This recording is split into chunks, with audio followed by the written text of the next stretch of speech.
El carro de combate es la imagen de la guerra. Lleva presente en ella durante más de un siglo y no parece que la vaya a abandonar en mucho tiempo. Hay quien dice que el tanque ya está obsoleto, pero vemos cómo las principales empresas armamentísticas siguen desarrollando nuevos modelos. Esto se debe a una única razón. No hay ningún sustituto viable para él. Si un ejército necesita entrar hasta las posiciones enemigas y destruir una trinchera o una fortificación urbana, la mejor manera es con un tanque. El IFV es rápido, puede tener un buen blindaje, pero el tipo de misiones que puede realizar no es el mismo que el de un caparazón blindado con el poder destructivo de un cañón de 120 milímetros. Por eso, el tanque está aquí para quedarse, adaptándose a los drones como se adaptó en su día a las armas antitanque o a los ATGM. Por eso, estas máquinas con más de 100 años de historia seguirán decidiendo las guerras venideras. Siendo estas armas la clave de casi todos los conflictos desde la Primera Guerra Mundial, su precursor merece un vídeo narrando su historia. No solo su entrada en el Somme pasando por encima de alambre y trincheras, sino su concepción y desarrollo. Así que, si quiere conocer el carro de combate Mark I, su entrada en combate y sus versiones posteriores, este es su vídeo.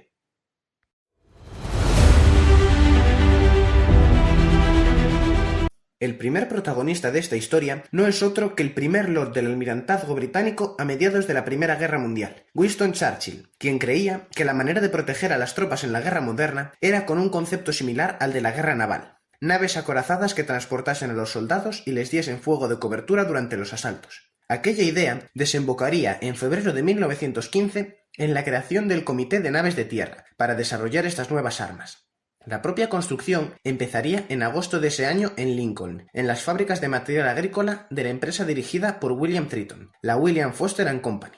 En este momento llegaría otro de los padres del tanque a la escena, el ingeniero naval Walter Wilson, que había sido enviado a supervisar el proyecto. Ambos lideraron la construcción del primer prototipo, ensamblado en torno a unas orugas de tractor enviadas desde Estados Unidos. El conocido como No. 1 Lincoln Machine arrancó por primera vez el 9 de septiembre de 1915, pero a ninguno de los dos ingenieros les convencieron las orugas por tres problemas. El primero, que no soportaban el peso de 16 toneladas del tanque. El segundo, que demasiados eslabones apoyaban en el suelo, cosa que aumentaba la resistencia lateral y dificultaba el giro. Y el tercero, que tendían a descarrilar. Esto les llevó a descartar las orugas comerciales, y a que Triton desarrollase unas orugas propias que solucionasen los mencionados problemas. Las nuevas orugas, curvadas para reducir la superficie de apoyo, estuvieron listas a finales de septiembre, momento en el que se montarían en el prototipo, que había sido rebautizado como Little Willie. Sin embargo, para ese momento el prototipo estaba obsoleto y no se esperaba que entrase en producción, ya que Wilson había propuesto una nueva idea mucho más prometedora: un prototipo de madera en el que las orugas rodeaban el tanque pasando alrededor de toda la estructura en lugar de ir por debajo. Este nuevo enfoque dejó al Little Willie como un vehículo de prueba para nuevos componentes, mientras que el llamado Big Willie era desarrollado como la futura versión de producción. En diciembre de 1915 se presentó ante el Almirantazgo un prototipo en metal del Big Willie, que fue aprobado y sometido a pruebas en enero del año siguiente. Tras esas pruebas se le montó el armamento, descartando la torreta por la inestabilidad que generaría al hacer el vehículo tan alto, y siendo reemplazada por protuberancias laterales para las armas. Estas serían dos cañones Hotchkiss de 57 milímetros, 6 libras, una adaptación del cañón adoptado por la Armada en 1885 como arma de fuego rápido. Sería manejado por un artillero encargado de moverlo como un fusil apoyado en el hombro, y contaría con una mira telescópica como único elemento de puntería. Su alcance no era nada despreciable, llegando a los 6.800 metros, cosa que limitaba el alcance efectivo a la agudeza visual del artillero más que la propia distancia recorrida por el proyectil. Cuando el Big Willie ya había sido probado y terminado, se realizó otra demostración que impresionó a la oficina de guerra, que encargó 100 unidades, que posteriormente pasarían a ser 150. La versión de producción fue denominada Mark I, mientras que el prototipo recibió el apodo de Mother y se convirtió en vehículo de prueba. La producción de los carros de combate, que ya en ese momento habían recibido el apodo de tanques como maniobra de engaño en caso de posibles filtraciones, fue una odisea, fabricándose más tanques que cañones había disponibles, por lo que se decidió armar a la mitad de ellos con ametralladoras Vickers. Esta modificación llevó a la necesidad de renombrar los vehículos en función del armamento, por lo que el tanque con ametralladoras se llamaría Mark I hembra y el que llevaba el cañón Mark I macho. Algo irónico, porque siguiendo este sistema de denominación, el vehículo Mother sería un macho. Pero bueno, es un sistema británico, está fuera del entendimiento de los meros mortales. Mientras se fabricaban los tanques, comenzó el proceso de adiestramiento de las tripulaciones, cuyos 8 integrantes debían hacerse cargo de las complejas tareas necesarias para operar estos rudimentarios aparatos. Estos estaban divididos en 4 para el armamento y 4 para la dirección, 2 artilleros y 2 cargadores en los machos, siendo 4 artilleros en las hembras, un comandante y un conductor en el frente, y 2 encargados del motor y de la transmisión en la parte trasera, cuya función queda bien descrita por su nombre en inglés, gearsmen, hombres de los engranajes. En algunos casos, incluso se asignaba un noveno tripulante solo como tirador adicional en las troneras para defender el vehículo ante un intento de abordaje enemigo. Estos hombres trabajarían en condiciones pésimas, con un motor que rugía a un volumen que hacía inaudible toda orden que no fuera gritada al oído, que generaba temperaturas de cerca de 50 grados en el interior y que expulsaba grandes cantidades de monóxido de carbono al habitáculo. Los artilleros utilizaban unas miras que no se podían apuntar con la vibración del tanque. Los gearsmen tenían que lubricar la transmisión cada 30 minutos y en situaciones de combate, parte de los gases de la deflagración de los proyectiles entraba de nuevo al habitáculo al abrir la recámara. Sin embargo, probablemente estos tripulantes pensasen que por muy precarias que fueran sus condiciones, al menos ellos estaban dentro de una caja de metal que les protegía de las ametralladoras alemanas. Con todo esto, las malas condiciones no eran el mayor problema de las tripulaciones. Este era el poco tiempo de entrenamiento y la falta de tiempo para familiarizarse con el vehículo. La necesidad de desplegar rápidamente a los tanques llevó al mando británico a enviar tripulaciones que no habían visto uno hasta 2 semanas antes, por lo que sabían arrancar, frenar y girar, pero no habían sido instruidos sobre el mantenimiento o los posibles fallos mecánicos, por lo que se dieron casos de abandono de vehículos por daños menores, como un sobrecalentamiento, daños en las ruedas del timón trasero o un atasco en la caja de cambios. Estas tripulaciones mal entrenadas, como he mencionado, fueron enviadas al frente de forma apresurada para hacer lo mejor que pudieran con sus nuevas armas milagrosas. Cada compañía estaba formada por 4 secciones con 6 tanques cada una y uno de reserva. Un total de 25 tanques por compañía, pero de los 60 iniciales, solo 49 estaban operativos para el primer despliegue en el Somme, en la ofensiva de Flers-Courcelette, de la que ya les hablé en un vídeo anterior.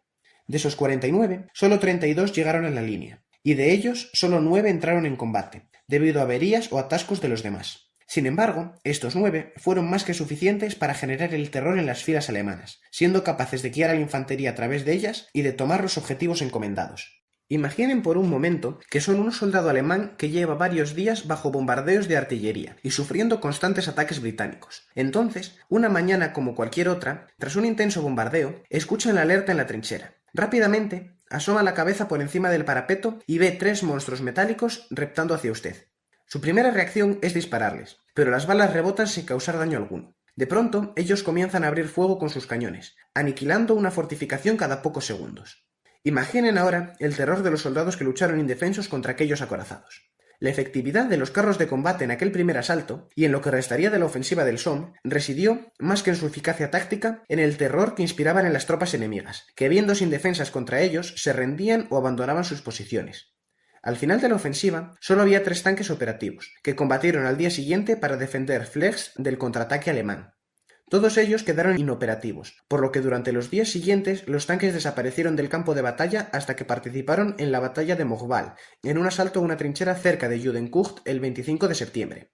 Desde este momento, debido también a la falta de carros de combate, las compañías dejaron de tener sentido para dar paso a acciones independientes a nivel de sección, que en muchos casos se traducían en el despliegue de 1 o 2 tanques para apoyar a la infantería en una acción concreta. Pero, a pesar del volumen de bajas y averías sufridas, el comandante en jefe de la Fuerza Expedicionaria Británica, el general Douglas Haig, quedó impresionado con el desempeño de las nuevas armas. Solo 9 de ellos habían tomado el pueblo de Flers y lo habían mantenido, habiendo capturado en un solo día más territorio del que se había conquistado en semanas enteras. La entrada en combate de los tanques fue, aunque empañada por las averías y los atascos, un gran éxito, no por los avances tácticos en unos pueblos perdidos del Somme, sino por la prueba de que existía una alternativa al estancamiento de la guerra de trincheras. Había surgido un nuevo tipo de arma, uno que prometía traer un cambio radical a la guerra. Por esta razón, se ordenó la fabricación de nada menos que 1000 nuevos tanques.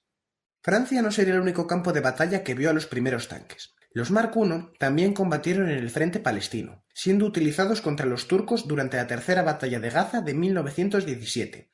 Las condiciones del clima árido le causaron graves problemas de desgaste de componentes, pero la compañía desplegada pudo adaptarse relativamente bien, demostrando que el carro de combate podía ser utilizado en cualquier entorno. Volvamos ahora a los nuevos tanques de Haig. Estos serían fabricados teniendo en cuenta las observaciones realizadas en el campo de batalla, implementando cambios como la eliminación de las ruedas de cola, que habían demostrado no ser necesarias, o la del techo antigranadas, que generaba más perjuicio que beneficio. Además, se reemplazó el sistema de alimentación de combustible por gravedad utilizando uno de vacío, que evitaba el fallo de alimentación al atascarse en una trinchera. Y se mejoró el blindaje añadiendo más secciones cubiertas por placas de 12 milímetros. Y por último, y generalmente omitido, una importante mejora llevada a cabo fue la implementación de un sistema de ventilación para evitar las intoxicaciones por gases de las armas o el motor. Estas mejoras llevarían al modelo Mark IV. Sin embargo, durante la producción se dieron circunstancias que llevarían a la aparición de nuevos modelos, todos ellos manteniendo las versiones macho y hembra. La certeza de que los tanques tardarían demasiado en estar listos para el entrenamiento de las nuevas tripulaciones hizo saltar las alarmas en el alto mando, por lo que se ordenaron versiones de entrenamiento, que se entregarían sin blindaje. Estas versiones fueron el Mark II, casi idéntico al Mark I, y el Mark III, que incorporaba ametralladoras Lewis, más ligeras y fáciles de operar, que habían demostrado una gran efectividad utilizadas por la infantería. Estas fueron incorporadas también en la producción del Mark IV en ambas versiones, que las utilizaron en combate, pero fueron reemplazadas de nuevo por las más antiguas Hotchkiss en los auxiliares y por las Vickers en los puestos de las casamatas laterales de las hembras. Esto se produjo debido a que, aunque la Lewis era apreciada por la infantería, el reducido cargador y el sistema de refrigeración no eran adecuados para el uso dentro de un tanque. Volviendo a los tanques de entrenamiento, estos, a pesar de no tener blindaje, fueron enviados al frente en la batalla de Arras de 1917, debido a la falta de disponibilidad de Mark I. Como es evidente, dada la falta de blindaje, los tanques de entrenamiento fueron destruidos incluso por fuego de ametralladora. Algunos fueron capturados por los alemanes, que los utilizaron para probar municiones perforantes, ignorando que los sujetos de prueba eran versiones sin completar. La debilidad de estos vehículos hizo a los alemanes sobreestimar la capacidad de sus municiones, cosa que les pasaría factura unos meses más tarde, cuando los Mark IV entrasen en combate en la batalla de Cambrai, pasando por encima de las fuerzas alemanas en el considerado primer uso a gran escala exitoso de los tanques. Antes de abandonar a los Mark de entrenamiento, cabe mencionar uno de los más importantes usos del Mark II. Varios chasis fueron entregados a distintos fabricantes para usar como banco de pruebas de nuevas transmisiones, muchas de las cuales darían vida a los nuevos tanques británicos. Para finales de 1917, el Mark IV formaba el grueso de la fuerza de tanques británica, con mayor blindaje y soluciones a algunos de los problemas del Mark I, pero seguía arrastrando el principal fallo de su predecesor, un sistema de dirección sumamente torpe que apenas le permitía girar unos pocos grados sin tener que detenerse a realizar una compleja maniobra. Para solventar este problema, se inició un concurso en marzo de 1917, con el Mark IV ya en producción, para probar diferentes sistemas de transmisión en el chasis del Mark II de entrenamiento. Pero, ¿por qué un nuevo sistema de transmisión para mejorar la dirección? Porque a diferencia de los tanques modernos, los Mark tenían una caja de cambios independiente para cada oruga, cosa que obligaba a tener a los gearsmen jugando con las marchas para reducir o aumentar la velocidad de cada una de ellas. Esto hacía necesaria una gran coordinación que no existía en todos los casos, y que dificultaba en gran medida la maniobra del tanque. En el concurso se eligió el sistema de transmisión epicicloidal propuesto por Walter Wilson, el mismo del que les hablé al principio del vídeo. Este sistema podía ser operado por un solo conductor que manejaba las dos orugas desde un mismo puesto, eliminando así la necesidad de los gearsmen y aumentando enormemente la maniobrabilidad. Esta nueva transmisión fue incorporada en un chasis mejor blindado y con un motor más potente que permitía al nuevo vehículo, que sería denominado Mark V, alcanzar mayores velocidades y tener una mayor resistencia a fallos mecánicos. Este último modelo entró en producción en diciembre de 1917, a la vez que las nuevas tripulaciones comenzaban a familiarizarse con él. Seguirían contando en ese momento con 8 hombres, pero con funciones distintas, manteniendo al conductor, comandante, 2 artilleros, 2 cargadores y sustituyendo a los gearsmen con 2 auxiliares cuyas funciones variaban desde el movimiento de munición desde las Santa Bárbaras a la defensa del tanque en caso de intento de abordaje por la infantería enemiga. Varios cientos de Mark V se construyeron, al igual que los modelos anteriores, en versiones macho y hembra, y añadieron una nueva, la hermafrodita, que, como pueden suponer por el nombre, utilizaba una casamata con cañón de 6 libras y una con ametralladoras. Este cambio respondía a la falta de necesidad de 2 cañones para un asalto contra fortificaciones y la posibilidad de aprovechar el espacio para ametralladoras que defendieran el tanque de los cada vez más frecuentes abordajes.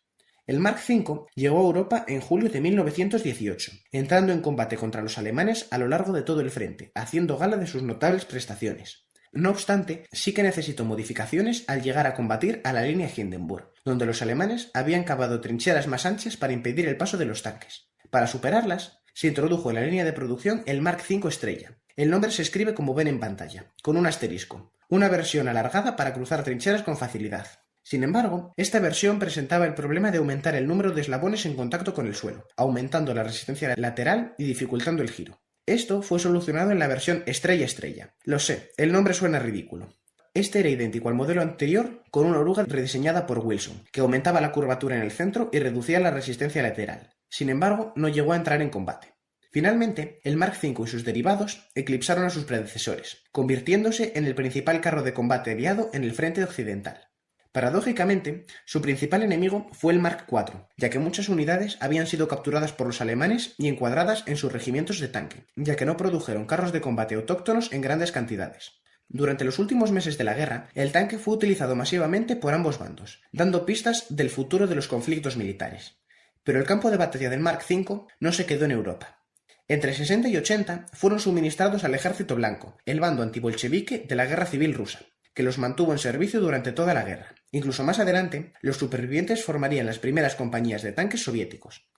Tras la Primera Guerra Mundial, el Mark V se mantuvo en servicio hasta quedar obsoleto y ser reemplazado por carros de combate más modernos. Sin embargo, el del Mark V no es el fin de los tanques romboidales. A partir de este tanque aparecen varios prototipos o incluso algún tanque producido que, pese a que alguno pudo ser prometedor, ninguno fue fabricado en grandes números por el fin de la guerra y la aparición de nuevos enfoques doctrinales orientados hacia el tanque con torreta. Sin embargo, merecen una rápida mención en este vídeo. El primero de ellos es el Mark VI, una alternativa contemporánea al Mark V que se propuso como chasis en el que montar la transmisión epicicloidal de Wilson, pero tenía una disposición totalmente distinta a la que se vería en su día en el Mark V. Mantenía la forma romboidal, pero reemplazaba las casamatas laterales con un cañón montado en el frente. La tripulación dispondría también de una plataforma elevada desde la que trabajar, mientras que toda la barcaza estaría cubierta con puertos para las 6 ametralladoras.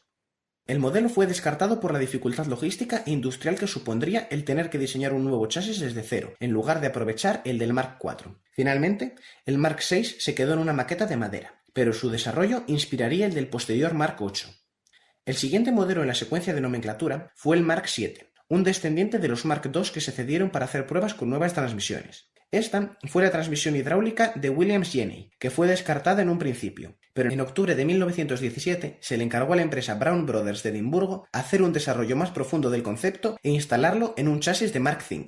El sistema funcionaba con una bomba conectada al motor central que enviaba el fluido a 2 motores hidráulicos, uno por cada oruga. Este sistema permitía regular el flujo de cada oruga para modificar la velocidad y maniobrar de forma más suave. Sin embargo, no todo era perfecto. El sistema hidráulico generaba mucho calor, que debía disiparse con radiadores, ventiladores y aberturas adicionales, complicando en gran medida el diseño. Para cuando el sistema funcionó, se emitió una orden para 74 tanques, de los que el primero estaría listo en julio de 1918, pero solo este sería entregado antes del fin de la guerra. Y tras este, el proyecto se canceló en favor del Mark VIII. Este Mark VIII fue el primer proyecto de elaboración de un tanque conjunto para todos los aliados.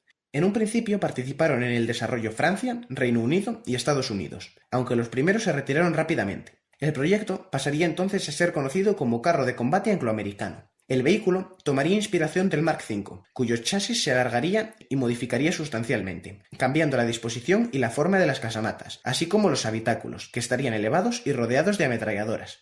Sin embargo, a pesar de la implicación de ambos países desarrolladores y de la fabricación de algunos tanques, el fin de la guerra llegó antes de que este mastodonte blindado, mayor incluso que sus predecesores, pudiera ver la lucha. El desánimo cayó sobre el proyecto de Inglaterra, que abandonó la producción incluso con las primeras unidades ensambladas. La parte americana aprovechó más el desarrollo, construyendo 100 unidades, que estarían en servicio hasta ser declaradas obsoletas durante los años 30.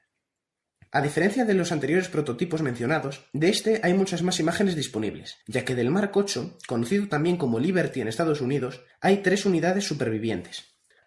Los 2 últimos desarrollos de los que merece la pena hablar son el Mark IX y el X, ambos descendientes directos del Mark V alargado. Durante algunos asaltos de este tipo de tanques, soldados de infantería se habían cubierto en la parte alargada del chasis para llegar a salvo al campo de batalla. Esta idea fue escuchada por la Oficina de Guerra, que comenzó a trabajar en el transporte de tropas blindado, lo que hoy conocemos como APC.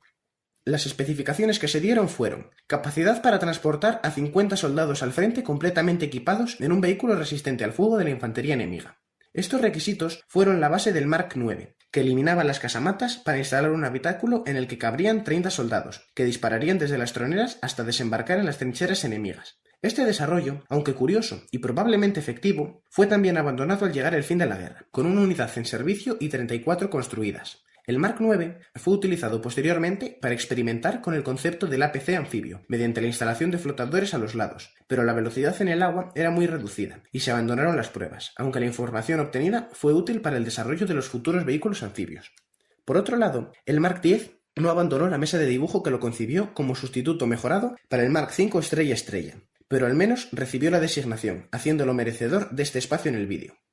Durante el periodo de entreguerras, después de 1918, cuando todos estos desarrollos habían sido cancelados o habían caído en el olvido, el ejército británico comenzó a explorar nuevas ideas para la guerra acorazada, abandonando definitivamente el diseño del tanque romboidal y centrándose en nuevos proyectos, principalmente de tanques con torreta. Pero la desaparición de los tanques romboidales no es motivo para despreciar el valor de estas armas, ya que gracias a ellos se comenzó a experimentar con la guerra acorazada, y sus hazañas les han hecho disfrutar de un lugar de honor en la historia del carro de combate. Esto ha sido todo para este vídeo. Espero que lo hayan disfrutado y les haya sido de utilidad. Sin nada más que añadir, me despido hasta la próxima entrega de Haciendo Historia Militar.